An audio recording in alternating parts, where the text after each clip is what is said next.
Die ombudsman vir gesondheidsdienste het 'n verdoemende verslag aan die minister van Gesondheid Dr. Aaron Motsoaledi oorhandig oor toestande by die Helen Joseph Hospitaal. Advokaat Anton Alberts verteenwoordig die VF+ en die Gautengse provinsiale wetgewer en het meer besonderhede hieroor. Goeiemiddag Anton. Goeiemiddag Estie. Die verslag, soos ek gesê het, is verdoemend. Daar word gewys op vertalle gebreke hier wat behels infrastruktuur en goeie bestuur. Kan jy asseblief vir ons uitbrei hieroor? Ja, dit is 'n verdoemende verslag. Mens kan eintlik die klagtes in twee deel. Dit een gaan oor die dienslewering in die hospitaal self, die personeel en dies meer, en dan die ander deel gaan oor wat die betrokke persoon gesien het, die infrastruktuurprobleme, die dak wat in mekaar inval, probleme met plafon, voedsel wat nie gou genoeg daar aankom nie weens verskaffingsprobleme en so meer, en ook die tipe voedsel wat dan gegee word. Die verslag het bevind dat die departement eintlik meerendeels verantwoordelik is vir al die probleme wat daar is. En dit is juist omdat dit infrastruktuurprobleme en verskaffingsprobleme is, as ook die feit dat die hospitaal te min mense aangestel het vir die tipe hospitaal wat hy is, vir die vlak van hospitaal wat Helen Joseph is. Is daar nie 'n plan opgestel met 'n vergrote werkersgroepering nie. So daar moet nog meer dokters aangestel word en meer verpleegsters en meer ondersteunende personeel wat tans nie daar is nie, en dit plaas baie druk op die bestaande personeel. En aan die ander kant wat die dienslewering self betref, die dokter se sogenaamde vernederende houding teenoor die pasiënt, die verpleegster se gebrek aan dienslewering in sekere opsigte, en dan ook natuurlik ook die voedselverskaffing en dies meer, is daar bevind dat dit eintlik nie gegrond was nie, waarby dat die voedselverskaffing deel wel 'n element van wat wel gegrond is in die sin dat die verskaffing nie plaasgevind het nie omdat die rekeninge nie betaal was nie, en dit is 'n bestuursprobleem hoër op en dis ook 'n departementele probleem. So in essensie lyk dit vir my dat die departement eintlik moet pa staan vir baie van die probleme in die hospitaal. Die ondersoek is gelas nadat die voormalige omroeper Tom London verlede jaar video's aanlyn gedeel het oor sy ervarings in die hospitaal. En hierin het London die hospitaal as aaklig en met walglike toilette en 'n gebrek aan lopende water beskryf en talle ander haglike toestande. Dit wil net vir my sê, Anton, dat daar wel iets te sê is oor die publiek wat hulle klagtes aanmeld, dat daar iets van kan kom. Ja, dit is eintlik baie bemoedigend dat so 'n verslag eintlik die lig gesien het, en daar is nou opdrag gegee in terme van die bemagtigende wetgewing van die ombudsman aan die premier om binne 60 dae al hierdie infrastruktuurprobleme wat daar is, die gebrek aan water, die dak en wasbakke wat stikkend is en al die ander goed wat genoem is, daar's 'n hele reeks goed wat genoem is, om dadelik daaraan aandag te gee en dit uit te sorteer. 'n ander probleem is ook natuurlik dat die hospitaal lank leierloos is. Daar is die uitvoerende hoof op die oomblik nie, en daar's mense wat instaan vir die uitvoerende hoof wat problematies is, want daardie mense moet eintlik aandag gee in ander departemente, so hulle werk word meer. Daar moet daai mense aangestel word, die departementhoof moet aangestel word, of die hospitaalhoof moet aangestel word, en dan moet daar ook natuurlik bykomende personeel aangestel word. En die premier is aangesê om binne 60 dae aandag te gee aan al hierdie kwessies. So dit lyk tog of daar resultate is, maar ons moet kyk wat die premier gaan doen.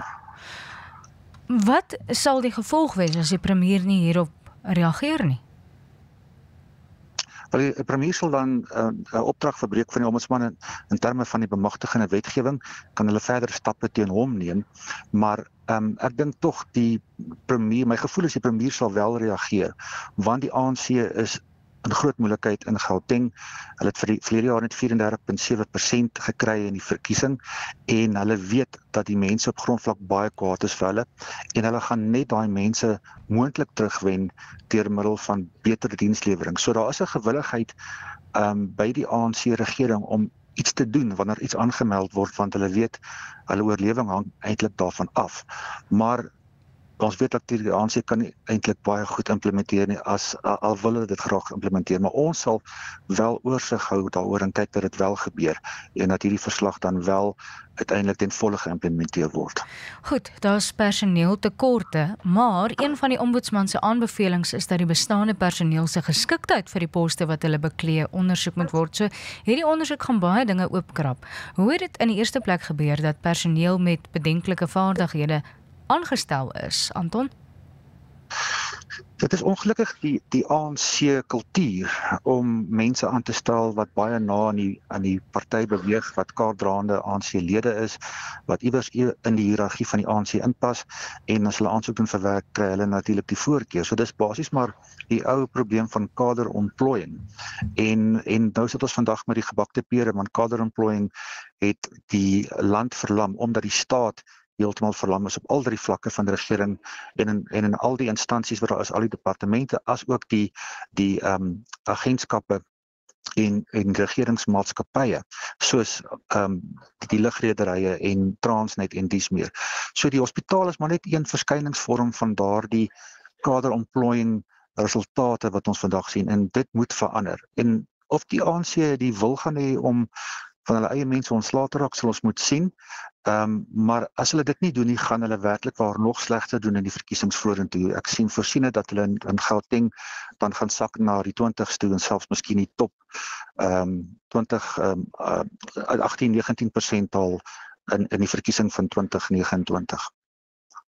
Die ombudsman het in hierdie gesondheidsverslag nou al hierdie verskeie faktore uitgewys, onder meer die mensehulpbronbestuur en gebrekkige instandhoudingswerk. En soos ek sê, die voormalige omroeper Tam Landen het verlede jaar video's aanlyn gedeel oor sy ervaring in die hospitaal. Hy het daarin beweer dat hy 'n dag lank in sy eie ontlasting moes lê. Pasiënte word soos kakkerlakke behandel, dit was sy woorde, en dokters doen selde saalrondes. Nou Anton, vir diegene wat moedeloos is, wat in daardie hospitale moet gaan sit, is dit nie dalk 'n aanduiding om te sê dat as jy kla, gaan dit help nie? Want daar is 'n magtelose gevoel by mense van dit help nie, ek kla nie. Maar tog sien ons dat hier moontlik iets kan gebeur. Ja, ek verstaan dat mense verlam voel, want daar gebeur soveel dinge rondom 'n mens wat gelyk verval, dat 'n mens nie meer weet waar moet jy keer en waar moet jy los nie, en mense energie is beperk en dit ook 'n geestelike effek op mense, dat mense moedeloos word. Maar mense moet nie opgee nie. Dit lyk my dat hierdie ombudsman redelik skerp is en dat hy bereid is om die moeilike ondersoeke te doen en bevindinge te maak teen die departemente wat nodig is om gemaak te word, en die aanbeveel dat daar implementering moet wees van 'n regstel aksie van een of ander aard. So ja, mense moet nie moedeloos voel nie, en hulle moet ook die Vryheidsfront Plus kontak. Ons het 100% suksessyfer met mense wat ons toe gekom het met pasiëntprobleme in verskeie staatshospitale, en ons kon dit regkry om van die probleme uit te sorteer. So ons hanteer dit ook van ons kant af, as mense nie die ombudsman pad wil loop nie, maar dit lyk my die ombudsman is wel 'n remedierende stelsel wat werk. Watter toekoms voorspel dit vir die NGV as dit tans so gaan by staatshospitale? Dis eintlik die kern van die probleem met die nasionale gesondheidsversekering wat die regering wil uitrol. Die vrees is dat alle hospitale, dis nou die privaat hospitale nou ook gaan word so staatshospitale, want alle hospitale gaan dieselfde behandel word, en dieselfde allokasies kry en dis meer uit die begroting uit. Daar gaan tekorte wees dan in alle hospitale. So uiteindelik gaan daar nie meer 'n hospitaal oor wees wat werklik waar veilig is vir mense nie. Jy gaan miskien hier en daar afdelings in hospitale hê wat nog goed funksioneer, maar in wese is die oorhoofse hospitaaldienslewering baie swak, en dit is 'n groot gevaar vir mense se gesondheid vorentoe. Daarom dink ons nie dat hierdie regering kan daardie plan implementeer nie. Daar's natuurlik ook nie begroot daarvoor nie. Ons het gesien daar's nie begroting vir die nasionale gesondheidsversekering nie, en die vraag is, waar gaan hulle geld vandaan kry, want hulle het al reeds nie genoeg geld om die huidige begroting te befonds nie. Laat staan nog die uitrol van hierdie baie duur program wat eerste wêreldlande ook mee sukkel om te befonds en volhoubaar te bestuur. Baie dankie advokaat Anton Alberts wat met ons gepraat het. Hy is van die Vryheidsfront Plus en deel van die Gautengse provinsiale wetgewer.